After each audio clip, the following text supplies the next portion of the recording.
মোহাম্মদ ইউনূসের সঙ্গে ডোনাল্ড ট্রাম্পের সম্পর্ক এবং বর্তমান অন্তর্বর্তীকালীন সরকারের সঙ্গে আমেরিকার যে সম্পর্ক, অর্থাৎ ট্রাম্প প্রশাসনের যে সম্পর্ক, এটি নিয়ে নানা রকম পক্ষ এবং বিপক্ষের কথা, মিথ অ্যান্ড ম্যাথোলজি চালু আছে।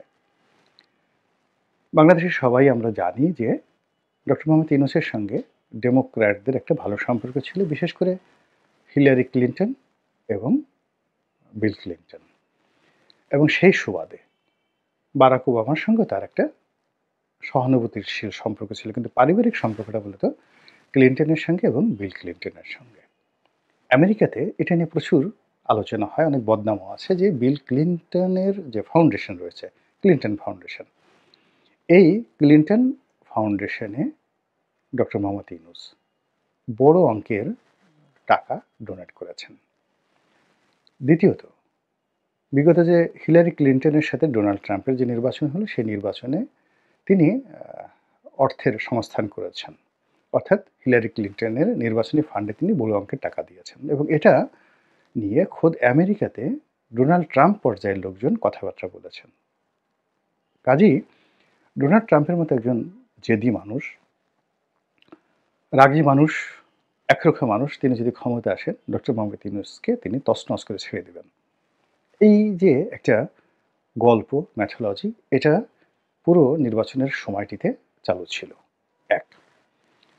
২ নম্বর হলো যে বাংলাদেশে যেমন ডক্টর ইউনূসের ব্যবসা রয়েছে, বাণিজ্য রয়েছে, তেমনি ইউরোপে এবং আমেরিকাতে তার গ্রামীণ ব্যাংকের অনেক কার্যক্রম সেখানে রয়েছে, সেখানে তার ইনভেস্টমেন্ট আছে, এবং ওই সকল কর্মকাণ্ডের সঙ্গে হিলারি ক্লিন্টন এবং বিল ক্লিন্টনের পরিবার ব্যবসায়িকভাবে জড়িত বলে আমরা বিভিন্ন মাধ্যমে জানতে পেরেছি। যারা ডক্টর মোহাম্মদ ইউনূসকে পছন্দ করেন না, তারা বলার চেষ্টা করেছেন যে ডক্টর মোহাম্মদ ইউনূসের এই সকল কর্মকাণ্ড, বিশেষ করে আমেরিকাতে তার যে ইকোনমিক যে ডিলিংস, এগুলো নিয়ে ডোনাল্ড ট্রাম্প সরকার তারা সেখানে তদন্ত করবে, এবং যখনই কোনো একটা রাষ্ট্রশক্তি যে কোনো লোকের বিরুদ্ধে, দেশ হোক, দেশের বাইরে হোক, তার অর্থনৈতিক বিষয়াদি নিয়ে তদন্ত করে, সেখানে কিছু না কিছু বের হয়ে আসে। আমরা সত্যিকার অর্থে একেবারে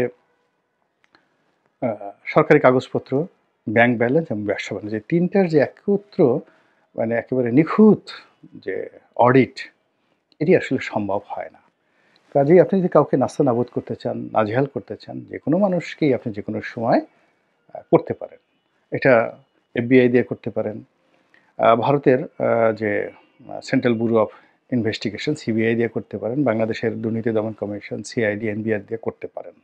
যে কোনো মানুষকে অপদস্থ করতে পারেন যে তোমার এই শার্টটা তুমি কিনেছো $30 দিয়ে, কিন্তু তুমি তো এই $30 যে শার্ট কেনার যে ভাউচার, এটি আয়কর ফাইলে জমা দাওনি।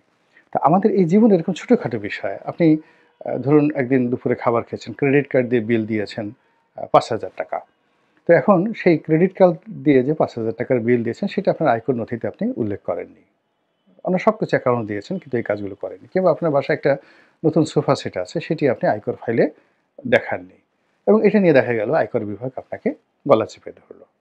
এটা সারা দুনিয়াতেই সম্ভব, এবং যখন রাষ্ট্রশক্তি কাউকে অপদস্থ করতে চায়, তারা এই কাজটি করে। তো সেই অর্থে ডোনাল্ড ট্রাম্পকে যেভাবে মিস্টার জো বাইডেন নানাভাবে অপদস্থ করার চেষ্টা করেছেন, তাকে গ্রেপ্তার করেছেন, কারাগারে পাঠিয়েছেন, অপমান করেছেন, তার বাড়িঘর তল্লাশি করেছেন, তার ব্যবসা বাণিজ্য তছনছ করেছেন, এবং তার অনেকগুলো কোম্পানি আমেরিকাতে রীতিমতো দেউলিয়া হয়ে গেছে।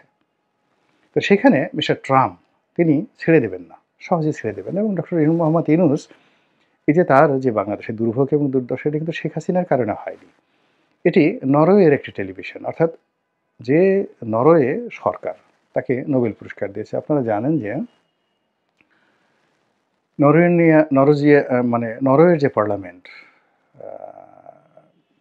সেখান থেকে নোবেল কমিটি, অর্থাৎ যে নরওয়েজিয়ান সরকার তাকে নোবেল পুরস্কার দিল, এবং ডেনমার্ক, নরওয়ে, ফিনল্যান্ড এবং যেগুলোকে স্ক্যান্ডিনেভিয়ান কান্ট্রি বলা হয়, তো এই দেশগুলো সরকারগুলো পরস্পরকে সহযোগিতা করে একসাথে কাজ করে, সুইডেন সহ। তো এখানে মূলত একটি টেলিভিশনের যে রিপোর্ট, অর্থাৎ গ্রামীণ ব্যাংকের যে মূল কোম্পানি, নরওয়ের কোম্পানি, সেই নরওয়ের কোম্পানি টেলিনর, তো টেলিনরের সঙ্গে ডক্টর মোহাম্মদ ইউনূসের যে ব্যবসায়িক সম্পর্ক এবং লেনাদেনা, সেই লেনাদেনার একটা ইররেগুলারিটিস নিয়ে সেখানকার একটি টেলিভিশন একটি প্রতিবেদন প্রকাশ করে। এখানে বাংলাদেশ সরকারের কোনো হাত ছিল না এবং ওটাকে, যেমন ধরেন আমাদের শেখ হাসিনা, তো তিনি কি করলেন? জাস্টিস খায়রুল হক তিনি একটা রায় দিলেন, যে রায়টা প্রাথমিক অর্থে প্রথম দিকে যখন তিনি রায় দিলেন, সেই রায়ে তার কিছু মন্তব্য ছিল যে তত্ত্বাবধায়ক সরকার আসলে মূল সংবিধানের সাথে কন্ট্রাডিক্ট করে। এটা সত্য কথা। কিন্তু বাংলাদেশের বাস্তবতায় তত্ত্বাবধায়ক সরকার দরকার এবং আরও দুটো নির্বাচন তত্ত্বাবধায়ক সরকারের অধীনে করা উচিত। এই কথাটাও তিনি বলেছিলেন। কিন্তু সেটা বাদ দিয়ে সংবিধানের সাথে কন্ট্রাডিক্ট করে এটাকে গ্রহণ করে রীতিমতো তোলপাড় করে দিলেন, সর্বনাশ করে দিলেন। তেমনি নরওয়ে সরকারের যে প্রতিবেদন, সেখানকার টেলিভিশনের যে রিপোর্ট এবং টেলিনরের সঙ্গে গ্রামীণ ফোনের, গ্রামীণ ব্যাংকের যে দূরত্ব, এইগুলোকে ম্যাটেরিয়ালাইজ করে তার সঙ্গে সঙ্গে দীপুমণি, ডক্টর দীপুমণি এবং তার স্বামীর সঙ্গে তার যে ব্যবসায়িক লেনদেন এবং একই সঙ্গে গ্রামীণ ব্যাংক থেকে যারা বিভিন্ন সময় ডক্টর ইউনূস দ্বারা ক্ষতিগ্রস্ত হয়েছেন, গ্রামীণ টেলিকম দ্বারা ক্ষতিগ্রস্ত হয়েছেন এবং ডক্টর মোহাম্মদ ইউনূসের যে সকল প্রতিপক্ষ রয়েছে সবাই গিয়ে দেখা গেল শেখ হাসিনার জমানাতে ডিজিএফআই, এনএসআই তাদের সাথে যোগাযোগ করে এমনভাবে পুরো পরিস্থিতি তৈরি করলো, যেটা শেখ হাসিনা বনাম ডক্টর মোহাম্মদ ইউনূসের মধ্যে একটা বিরাট দূরত্ব তৈরি করে ফেললো। তো এই পরিণতিতে দেখেন শেখ হাসিনার কী হলো, ডক্টর মোহাম্মদ ইউনূসের কী হলো। আবার এখন ডোনাল্ড ট্রাম্পের সঙ্গে আমেরিকাতে ডেমোক্র্যাটদের ঝামেলা হবে। আবার ডেমোক্র্যাটদের যারা বন্ধু বাংলাদেশে ছিল তাদেরও ঝামেলা হবে এবং সেই অর্থে ডক্টর মোহাম্মদ ইউনূসের সঙ্গেও ঝামেলা হবে এবং এটা নিয়ে আমরা দীর্ঘদিন আমাদের দেশে যারা ইউনূস বিরোধী তারা কিন্তু বক্তব্য দিয়ে আসছেন এবং এটি ডক্টর মোহাম্মদ ইউনূস এবং তার যারা লোকজন রয়েছেন তাদেরকে যথেষ্ট ভয় দেখিয়েছে, আতঙ্ক সৃষ্টি করেছে এবং এই আতঙ্কের প্রেক্ষিতে বিভিন্ন রকম যে প্রচারণা শেখ হাসিনা স্টাইলে, হাসান মাহমুদ স্টাইলে কিংবা মোহাম্মদ আরাফাত স্টাইলে কিংবা ধরুন ছাত্রলীগ স্টাইলে, সুভাষ সিংহ রায় স্টাইলে অথবা নিঝুম মজুমদার স্টাইলে ডক্টর মোহাম্মদ ইউনূসের যারা এই মুহূর্তে গদি মিডিয়া রয়েছে, অর্থাৎ কিছু মিডিয়া আছে যারা সবসময় ক্ষমতার চেয়ারকে কেন্দ্র করে রিভলভ করে এবং খুবই লজ্জাকর ঘটনা। আমি খুব মানে যাকে বলা হয় নিজের কাছে খুব ছোট মনে হয় নিজেকে, যে আমি এমন একটা দেশে জন্মগ্রহণ করেছি, এদেশের কোনো মানুষই ক্ষমতার বিরুদ্ধে দাঁড়াতে চায় না, তারপর সত্যের বিরুদ্ধে যেতে চায় না। তারা সকালে যে কথাটা বলেছে সেই কথাটা তারা জানে যে মিথ্যা কথা বলেছে, কিন্তু বিকেলবেলা কিয়ামত হয়ে যাবে, একেবারে আজরাইল এসে তার গলা টিপে ধরেছে, তারপর সে স্বীকার করবে না যে আমার ভুল হয়েছে বা তার কথা পরিবর্তন করবে না, আমি বাঘের বাচ্চা, আমি যে কথা বলেছি সেটার উপরে স্থির থাকবই। এইরকম আর কি সুবিধাবাদী যারা লোকজন রয়েছে। তো এই সুবিধাবাদী লোকজনদের মধ্যে যারা মিডিয়া চালায়, ভারতে যেগুলোকে গদি মিডিয়া বলা হয়, বাংলাদেশে এগুলো এখন ইউনূস মিডিয়া হয়ে গেছে। তো সেই ইউনূস মিডিয়ার যারা লোকজন রয়েছেন তারা সামাজিক মাধ্যমে, তারপরে গণমাধ্যমে, তারপরে পত্রপত্রিকাতে বিভিন্ন লেখা লিখে যে জিনিসগুলো প্রচার করার চেষ্টা করছে সেটা হলো ডক্টর মোহাম্মদ ইউনূসের সঙ্গে ডোনাল্ড ট্রাম্পের একটা সমঝোতা হয়ে গেছে, তাদের একটা বন্ধুত্ব হয়ে গেছে এবং সেই বন্ধুত্বের নমুনা হিসেবে কয়েকদিন আগে আমরা দেখলাম যে মহাকালের মানে এই যাবৎকালে বাংলাদেশের যত বৈদেশিক চুক্তি হয়েছে, এর সবচেয়ে বড় বৈদেশিক চুক্তিটি হয়েছে আমেরিকার সঙ্গে বাংলাদেশের ট্রাম্প প্রশাসনের সঙ্গে। কি হলো, সেখানকার একটা তেল কোম্পানির কাছ থেকে আমরা মানে নিরবচ্ছিন্নভাবে তেল গ্যাস পাওয়ার জন্য একটা চুক্তি করেছি। এটা কি হলো, ডোনাল্ড ট্রাম্পের সাথে সম্পর্ক যদি না থাকতো এই কাজ হতো? এইরকম অথর্ব, এরকম নির্বোধ, এরকম নির্বুদ্ধিতার মতো যে প্রচারণা। মূল ব্যাপার হলো যখনই কোথাও একটা খুব বড় ধরনের কেনাকাটা হয় সেখানে ভীষণ রকম দুর্নীতি থাকে, অনিয়ম থাকে। তো রাতারাতি আপনি আমাদের দেশে যে সকল দুর্নীতি হয়েছে শেখ হাসিনার জমানাতে, তার 90% দুর্নীতি হয়েছে জ্বালানি এবং খনিজ সম্পদ মন্ত্রণালয়ের মাধ্যমে। আপনি এই যে ব্যাংক থেকে টাকা লুট, হরি লুট, এস আলমের দুর্নীতি, তো এইগুলোর সঙ্গে আপনি মানে এগুলো টোটাল দুর্নীতির 10%ও না।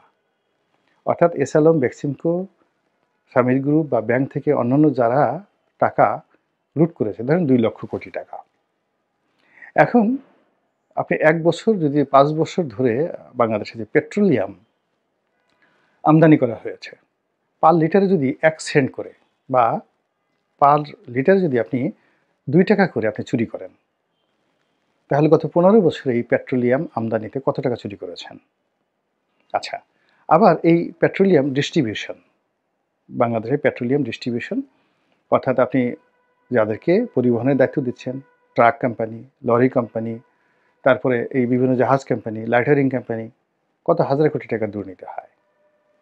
এরপরে তেল গ্যাস উত্তোলন, একটা হলো বিদেশ থেকে আপনি কিনবেন, তারপরে এখানে ডিস্ট্রিবিউশন করবেন, বিক্রি করবেন, লাইসেন্স দিবেন, এগুলোতে আপনি টাকা মারবেন, তার সঙ্গে সঙ্গে আবার সিস্টেম লস দেখিয়ে এখান থেকে টাকা চুরি করবেন। গেল তেল গ্যাস। এরপর আপনি বিদ্যুৎ সেক্টর চিন্তা করেন।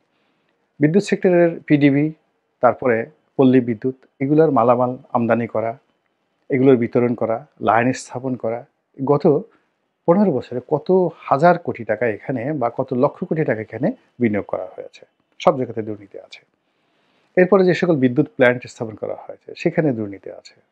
যে সকল খনিজ সম্পদ উত্তোলন করা হয়েছে, আমাদের তিতাস গ্যাস থেকে শুরু করে বিভিন্ন কূপে আমাদের লোকালি আমরা যে ইম্পোর্ট করি, যেগুলো আমরা এখানে উত্তোলন করি, কিংবা বিদেশ থেকে আমরা যে ক্রুড অয়েল আনি, অপরিশোধিত তেল আনি, সেই অপরিশোধিত তেল এনে বাংলাদেশে যেগুলো রিফাইন করি, রিফাইন করার পর এখান থেকে যে ফার্নেস অয়েল বের হয়, এখান থেকে যে অকটেন বের হয়, সেখানে কি পরিমাণ দুর্নীতি হয়। মানে বাংলাদেশে যে এই রিফাইন করার পরে যে অকটেনগুলো তৈরি হয়, তারপরে শেষে অন্যান্য যে সকল পেট্রোলিয়াম বাই প্রোডাক্ট তৈরি হয়, এখানে যে দুর্নীতির পরিমাণ হাজার হাজার কোটি টাকা, এই হাজার হাজার কোটি টাকার সঙ্গে এস আলমের টাকার কোনো তুলনাই হয় না। এই জিনিসগুলো জ্বালানি এবং খনিজ সম্পদ মন্ত্রণালয় করেছে। তারপরে নতুন কূপ খনন, বিভিন্ন কোম্পানিকে এজারা দেওয়া, বিশাল এখানে লক্ষ লক্ষ কোটি টাকার দুর্নীতি এবং ডিল। ফলে কি হলো, এই সেক্টরের সঙ্গে যারা জড়িত ছিলেন তারা চোখের অন্তরালে, চোখের আড়ালে এক একটা দানব হয়ে তারা এই বাংলাদেশকে শোষণ করেছে।